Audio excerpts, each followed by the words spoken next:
There are two men standing at the same crossroads, same city, same starting salary, same 24 hours in the day. One of them will die broke. The other will build a legacy that outlives him by 100 years. And the terrifying part, you cannot tell them apart by looking at their bank accounts today. You can only tell them apart by listening to what they say when nobody's watching.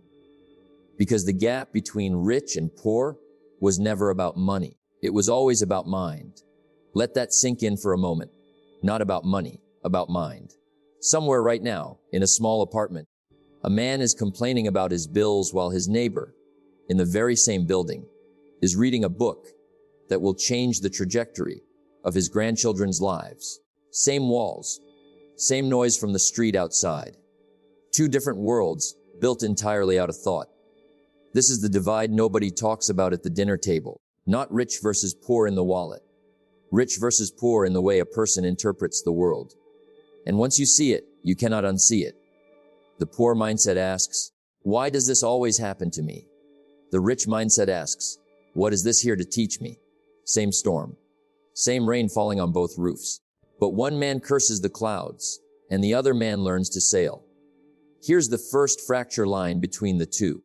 The poor mindset trades hours for dollars and calls it security.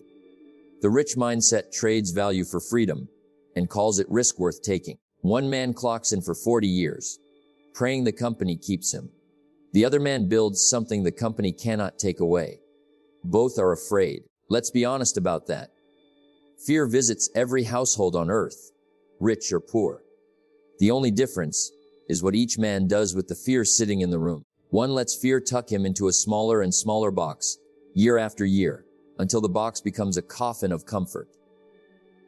The other invites fear to sit across the table, looks it in the eye, and says, you can stay, but you don't get to drive.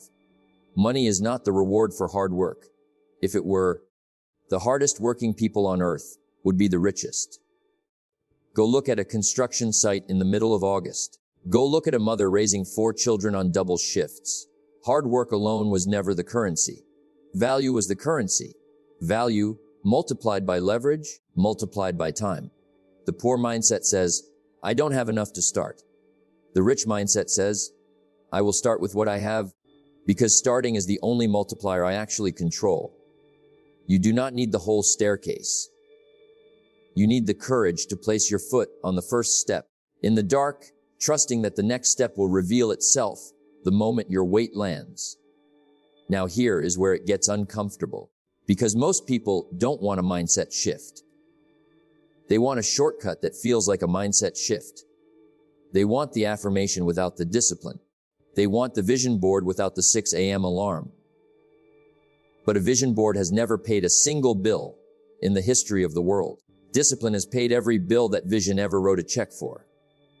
The poor mindset spends first and saves what's left. The rich mindset saves first and spends what's left. It sounds so simple that people dismiss it. But simple is not the same as easy. Simple is a seed. Easy would mean it grows without water. Nothing worth having grows without water. Think about compound interest for a moment, not just in your bank account, but in your character. Every disciplined choice you make today is a coin, dropped into an account that pays out in decades, not days. Every undisciplined excuse is a withdrawal from a future you haven't even met yet. You are, whether you like it or not, in a silent negotiation with the person you will become. And that person is watching every decision you make right now, waiting to see if you were someone worth becoming. The poor mindset consumes. The rich mindset creates. Turn on the television and watch what the majority of the world is doing with their evenings. Consuming. Scrolling. Numbing. There is nothing wrong with rest. Rest is sacred. But there is a difference between rest and retreat. Rest restores you for tomorrow's battle. Retreat convinces you there was never a battle worth fighting in the first place. Here's a question worth sitting with tonight, in the quiet, after the noise of the day has faded. If your current thoughts built your current life, would you be satisfied living inside the results of those thoughts for another 20 years? Because that is exactly what's coming, unless something changes between your ears before it changes in your bank account. The poor mindset blames the economy, the market, the government, the family they were born into. And listen carefully, because some of that blame is not even wrong. The world is not fair. It never promised to be. But here is the separating truth. The rich mindset takes the very same unfair world and asks a different question. Not, why is this happening to me? But what can I build despite this? Circumstances are the canvas. They were never meant to be the excuse. Jim Rohn used to say that we get paid for bringing value to the marketplace, not for being busy, not for being tired, not for showing up and complaining about how tired we are. Value. The market has never once paid a man extra because he suffered more for the same result. The market pays for solutions. So the real question is never, how can I work harder? The real question is, how can I become someone whose work is worth more? And becoming that person requires something the poor mindset avoids at all costs: discomfort. The rich mindset has made peace with a brutal truth. Everything you want is on the other side of a conversation you don't want to have, a habit you don't want to build, a book you don't want to finish, a 5 a.m. alarm you don't want to hear. Growth was never going to feel like comfort. If it feels comfortable, you are probably not growing. You are maintaining. And maintaining a small life will keep you exactly the size you already are. Look at how each mindset treats failure. The poor mindset treats failure as a verdict. The rich mindset treats failure as a tuition payment. One man fails once and writes, the whole story is finished. The other man fails 10 times and calls it market research. He's not chasing the absence of failure. He's chasing the presence of feedback. Because feedback, even painful feedback, is information. And information properly used becomes strategy. And strategy, properly executed, becomes freedom. Let's talk about the people you sit with. Because your mindset was never built alone in a vacuum.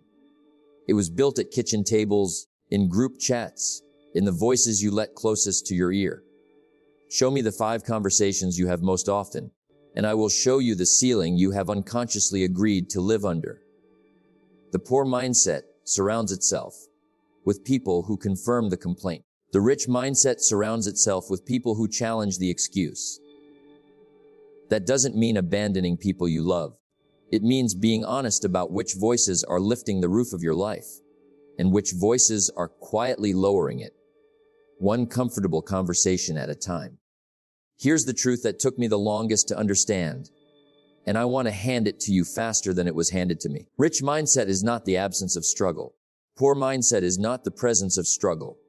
Both men struggle. Both men bleed. The difference is what each man tells himself in that darkness. One says, this is proof it wasn't meant for me. The other says, this is proof I'm finally close to something that matters. So which voice have you been feeding? Not which voice do you believe in theory? Standing here listening to this, which voice have your actions been feeding for the last 90 days? Because your calendar and your bank statement are more honest about your real mindset than anything you'd ever say out loud. Here's what I want you to do with the next 24 hours. Not the next year. The next 24 hours. Find one place where you've been thinking poor and flip it on purpose, even if it feels foreign in your mouth. Where you've said, I can't afford it. Ask instead, how could I afford it? Small flips. Repeated daily. That is the entire architecture of a rebuilt mind. Nobody transforms in a single dramatic night. They transform in 1,000 quiet corrections, stacked one on top of the other, until one day the whole structure of their thinking has shifted, and they can't even remember exactly when it happened. The rich mindset was never reserved for the lucky, the connected, or the already wealthy. It is available, right now, to the man standing in the same apartment building as his complaining neighbor.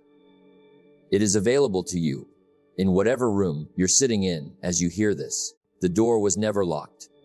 It was only ever waiting for someone willing to stop describing the room and start rearranging it.